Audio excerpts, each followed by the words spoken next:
Bismillahirrahmanirrahim. Bienvenue mes chers confrères dans la suite du cours du traumatisme crânien. On avait vu déjà là, dans la première partie, les lésions des, des téguments crâniens, c'était la peau, les téguments osseux, le parenchyme, avec les manifestations ou bien la conduite clinique. Cette fois-là, on va voir la deuxième partie, c'est concernant les examens paracliniques et de la conduite thérapeutique devant un traumatisme crânien. Les liens sont toujours disponibles dans la description. N'oublie pas d'abonner mes chers confrères pour recevoir les prochaines vidéos concernant ce module et les autres modules, Inch'Allah. Laissez vos commentaires concernant la qualité de la vidéo et on commence. Donc, premièrement, dans le bilan paraclinique, on va commencer de le plus banal et on va avoir le plus compliqué. Donc, la conduite à tenir. On commence avec la radiographie du crâne, de face et de profil. Donc, la simple radiographie ou bien la simple scintigraphie osseuse peut nous montrer, comme on avait déjà vu la fois passée, c'est des fissures ou bien les fractures de la voûte crânienne qui sont simples ou bien complexes. Donc, on commence avec la simple radiographie du crâne. S'il existe du trouble de conscience, là c'est de l'indication de la TDM cérébrale. Il va nous montrer le parenchyme cérébral. Il va détecter de l'hémorragie cérébrale, de l'hématome, comme on va voir dans les clichés prochainement. Intradural, l'œdème cérébral, tout ça va être exploré grâce à la TDM. Donc on récapitule, on commence par une simple radiographie du crâne pour montrer les lésions osseuses. Deuxièmement, s'il y a trouble de conscience, on explore le parenchyme cérébral. C'est le TDM cérébral qui est l'examen de choix pour détecter ou bien pour visualiser les lésions et les hématomes intra- et extradurales. Après ça vient le rôle de l'IRM cérébral. Il va exploiter le tronc cérébral. C'est plus sensible. L'IRM c'est plus sensible et elle est très sensible aux signes de focalisation. Après ça, c'est de l'artériographie cérébrale pour détecter les lésions vasculaires des carotidiennes ou bien des vertébro-basilaires. Donc l'artériographie va exploiter le tronc ou bien de l'arbre vasculaire du tronc cérébral. Ça nous fait appel du coup de l'hémorragie sous-arachnoïdienne. Je vous invite à consulter la vidéo de l'hémorragie cérébrale. Elle est très utile pour mieux comprendre les traumatismes crâniens. Et il y a d'autres examens, c'est l'EEG, l'électroencéphalogramme, pour détecter le fonctionnement ou bien la synchronisation neuronale cérébrale. Donc, on récapitule, c'est en premier lieu le radiothorax simple, ou bien la radiographie du crâne simple, suivi par la TDM cérébrale, l'IRM cérébral et l'angiographie cérébrale pour exploiter l'arbre vasculaire du crâne. Ça, c'était les bilans paracliniques par ordre de priorité.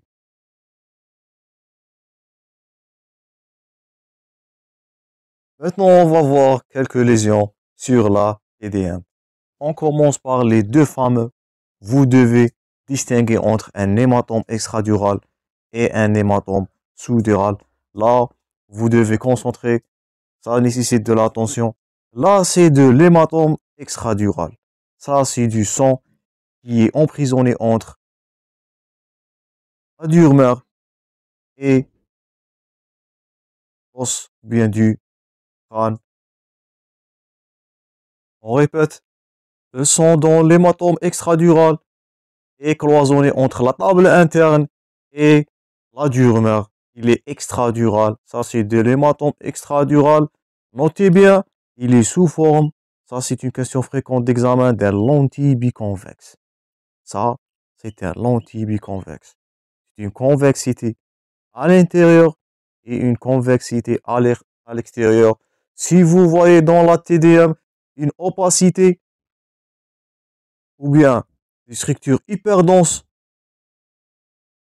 de forme de lentilles biconvexes cloisonnées entre la table interne et la durmeur. Ça, c'est de l'hématome extradural qui est aigu. Ça va compresser tout le parenchyme là. Et c'est une urgence vitale. Il est très mortel s'il n'est pas pris en charge rapidement. Je répète, là sur la gauche, c'est de l'hématome extradural. Je répète, l'hématome extradural, c'est un hématome cloisonné entre la table interne, bien l'os, et l'extra.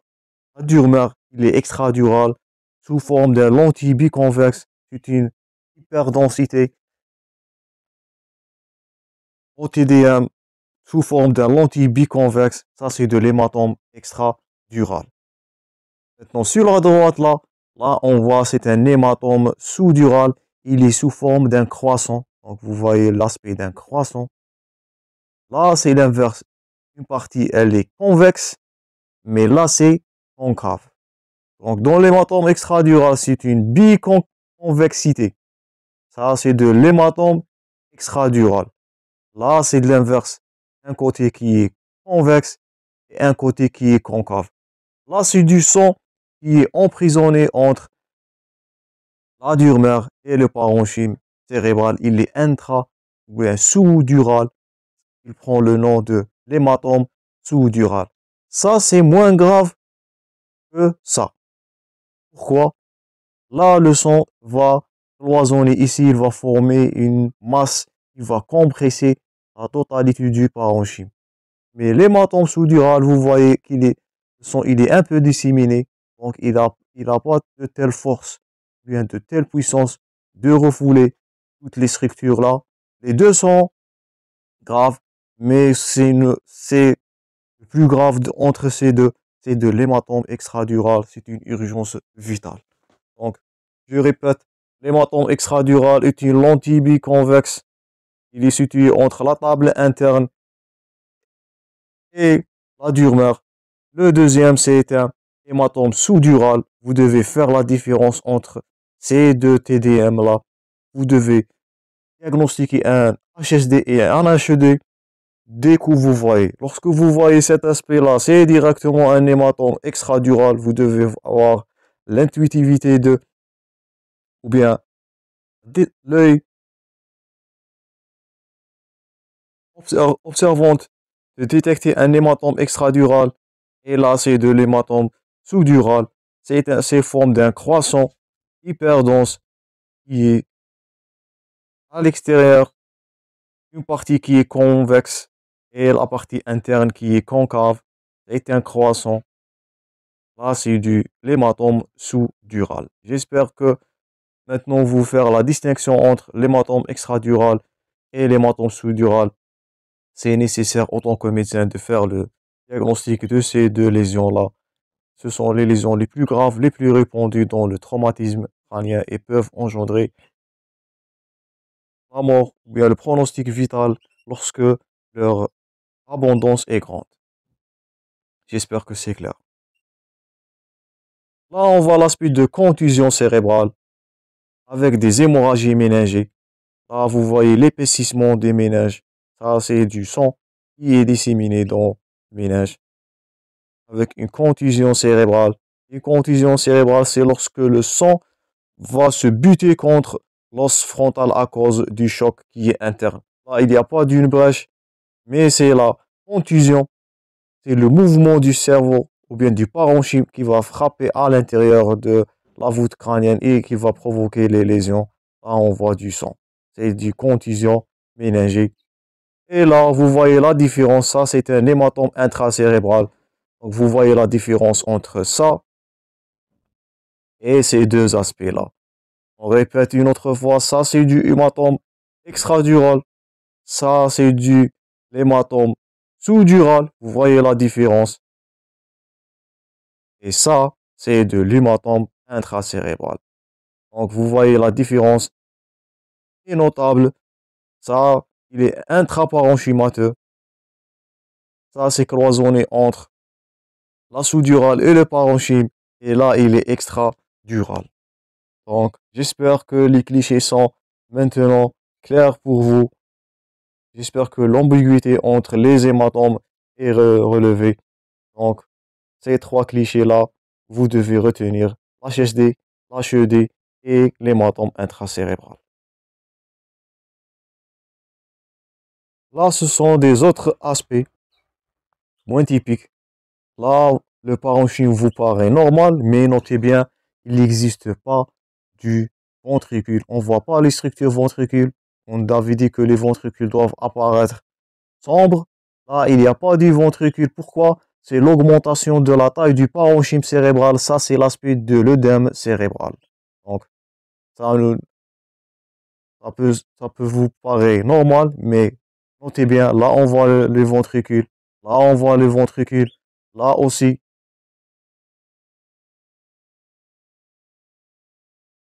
Là aussi, on voit les ventricules. Mais regardez bien ici. Les ventricules sont enfoncés. Pourquoi? C'est l'augmentation du volume du parenchyme cérébral. Ça, c'est le cas de l'œdème cérébral qui est entré dans ce TDM-là. Là, on voit une clarté ou bien du vide. C'est le pneumocéphalie. Ça, c'est grave. C'est l'air qui a entré de niveau de la cavité ou bien à l'intérieur du crâne. Ça, c'est de l'air d'une fracture communicante. Et là, c'est un aspect atypique. Ça, c'est une plaie crânio-cérébrale par une balle. Vous voyez les lésions là qui sont disséminées. Donc, ça, c'est de l'œdème cérébral. Ça, c'est de pneumocéphalie. C'est de l'air. C'est l'inverse. Et là, ce sont les trois hématomes. L'hématome intracérébral, l'hématome sous-dural et l'hématome extradural. J'espère que les aspects ou bien les pathologies sont maintenant distinctes les uns les unes aux autres. Donc vous voyez, c'est facile de distinguer les hématomes entre l'œdème et le pneumocéphalie. J'espère que la TDM maintenant est claire. Passons maintenant au traitement. Donc, devant une plaie superficielle du scalp, c'est à suturer avec le bilan d'hémostase, bien sûr, et de la sepsis. Ça, on avait vu dans la première partie. Les fractures linéaires simples, c'est à respecter. Donc, c'est l'abstention thérapeutique. En cas d'embarrure, c'est l'opérabilité. Là, on doit lever la compression osseuse sur l'encéphale. Ça, on avait déjà parlé dans les embarrures. Les hématomes doivent être évacués en fonction de l'état clinique et le volume et leur localisation. Gardez bien en tête, l'hématome extradural, c'est une extrême urgence vitale. Donc, le hématome extradural, c'est le cauchemar de neurologie responsable d'une taux de mortalité qui est très élevé. C'est une urgence extrême. Là, c'est une figure qui nous montre une évacuation d'un hématome extradural par un volet osseux crânien. Ça, c'est de l'hématome. Il est évacué, sinon le pronostic vital il est mis en jeu. Devant des plaies crânio-cérébrales, c'est le parage de la plaie, l'hémostase, la fermeture étanche de la durmeur, nursing et soins, et bien sûr prévenir les complications du décubitus et la prise en charge psychologique. Ah, le patient il a eu des fractures ouvertes au niveau de la tête. Il nécessite d'une prise en charge multidisciplinaire pour se récupérer. Ça, c'était pour les patients en état de conscience préservé. Maintenant, la prise en charge en milieu de réanimation, c'est pour les blessés qui sont malheureusement comateux. Donc, c'est la mise en condition. Par la mise en condition, on veut dire l'intubation, ventilation, voie veineuse, sondage urinaire et gastrique. Là, le patient, il n'est pas dépendant de lui-même. Il est dépendant de la machinerie, malheureusement. On doit le mettre sur condition. On doit lutter contre l'œdème cérébral, c'est du mannitol et les diurétiques. Ça nous fait rappel au cours des hémorragies cérébrales ou bien des hémorragies méningées. Je vous invite à le consulter, il est dans la playlist. Les traitements antiépileptiques, lutter contre les troubles neurovégétatifs et le monitoring des valeurs vitales et bien sûr le nursing. Donc, ce patient-là doit être pris en charge, une prise en charge multidisciplinaire. Là, le patient, il est comateux, il n'est pas autodépendant, il nécessite la prise en charge totale du groupe médical. Maintenant, on va voir quels sont les éléments de surveillance de la signée de gravité chez un traumatisme crânien. Donc, vous devez faire la surveillance neurologique, de la surveillance respiratoire et de la surveillance hémodynamique qui sont des urgences vitales. Commençons par la surveillance neurologique.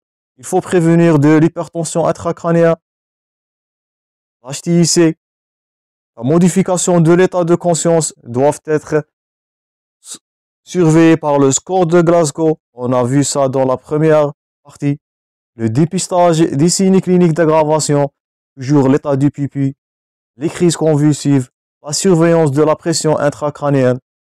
Ça nous fait appel au cours de l'hypertension intracrânienne. Je vous invite à le consulter. Il est toujours dans la playlist. Et la surveillance toutes les heures, puis toutes les 2 heures. Ça nous permet de dépister toute aggravation. C'est de l'hématome extradural, sous-dural, l'œdème. Gardez bien en tête tous ces complications-là peuvent survenir sur un traumatisme crânien. Donc, un traumatisme crânien doit être surveillé tous les heures car les complications sont très fréquentes dans ces traumatismes-là. Donc, la surveillance joue un rôle très important dans la prise en charge de ces patients-là qui sont traumatisés. Donc, il ne faut pas négliger de la surveillance devant un traumatisme crânien. Deuxièmement, c'est la surveillance respiratoire. Donc, ils sont des patients intubés. Ils doivent subir d'une ventilation assistée avec un taux de saturation qui est supérieur à 92%. Donc, il faut assurer que le patient est adapté aux respirations, l'aspiration régulière, vérifier la fixation de la sonde d'intubation, vérifier le poids ballonné de la sonde d'intubation et vérifier les paramètres ventilatoires par le respirateur. Pour la surveillance hémodynamique, le patient doit être mis en position demi-assise, incliné en 30 degrés. On va surveiller de la pression veineuse centrale, de la tension artérielle, de la fréquence cardiaque, la température et plus les diurèses. Tout ça, ce sont des mesures de réanimation à respecter rigoureusement pour surveiller l'état de patient, surtout en état d'énématome ou bien de complications. On peut perdre le patient à n'importe quelle heure. Ça, c'est le monitoring des paramètres. C'est multipistes. On voit la saturation, la fréquence cardiaque, tout ce qu'on est en train de parler est indiqué là dans le monitoring, dans l'unité de soins intensifs. Plus les conditions d'asepsie. Le patient risque toujours des infections, surtout si c'est une fracture communicante ou bien il est exposé au milieu extérieur. Donc, on doit éviter les infections ou bien les complications infectieuses, c'est de la méningite et l'encéphalite. L'alimentation, le patient doit être gardé à jeun dans les premières heures en cas de nécessité d'opérer. Donc, fréquemment, c'est traumatiser la nécessité d'évacuation d'un hématome, intervention chirurgicale pour lever l'embarrure. Donc, il faut garder le patient dans les premières heures à jeun afin de la possibilité d'opérabilité de ce patient-là. Puis, en fonction de l'évolution, une alimentation légère peut être reprise. Pour les traumatisés graves, l'alimentation entérale par une sonde nasogastrique. Ça, c'était l'alimentation. Et sixièmement, la prévention des complications des décubitus. Comme chaque patient en réanimation, le décubitus, là, il y a le risque de thrombose, là, le risque de escarres, des surinfections. Donc, ça se fait à travers les soins de l'hygiène, la mobilisation de patients, les matelas à l'eau pour éviter les escarres, la surveillance cutanée pour la recherche de ces escarres, ces derniers escarres, la prévention des positions vicieuses, ce sont les escarres. Tout ça, ce sont des complications des décubitus. Ils doivent être pris en charge pour ne pas tomber dans ces séquelles-là. Septièmement, c'est la sédation. En cas de trauma crânien grave, le patient il est sédaté à utiliser afin de limiter les phases d'agitation. On ne veut pas avoir un patient en état d'agitation. Mais parfois, malgré la sédation, certains patients restent agités. Là, on peut prescrire des moyens de contention pour éviter le risque de chute. Donc, un patient traumatisé, on ne veut pas qu'il fait chute à travers son matelas ou bien son lit. Ils doivent être sédatés. Si la sédation n'est pas suffisante, on peut le mettre dans une position de contention pour limiter sa mobilité. Dernièrement, la prise en charge relationnelle du patient et de sa famille. Donc le traumatisme crânien est toujours inattendu, il est brutal, il est toujours dans un contexte accidentel. Là, le patient et la famille sont angoissés sur l'état du patient. Donc c'est le rôle de la psychologie et la prise en charge relationnelle du patient lui-même qui souffre de ce traumatisme-là et sa famille qui est son entourage. Ça, c'était le cours du traumatisme crânien avec les clichés ou bien les TDM les plus répandus, la prise en charge qui doit être respectée rigoureusement.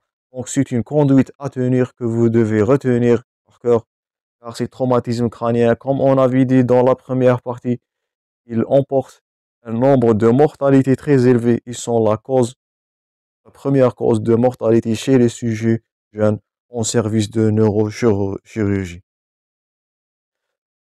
Là, nous sommes arrivés à la fin de ce cours. Les liens sont toujours disponibles. N'oubliez pas d'abonner mes chers confrères pour recevoir les prochaines vidéos pendant ce module et les autres modules, Inch'Allah. Merci pour votre attention et bon courage.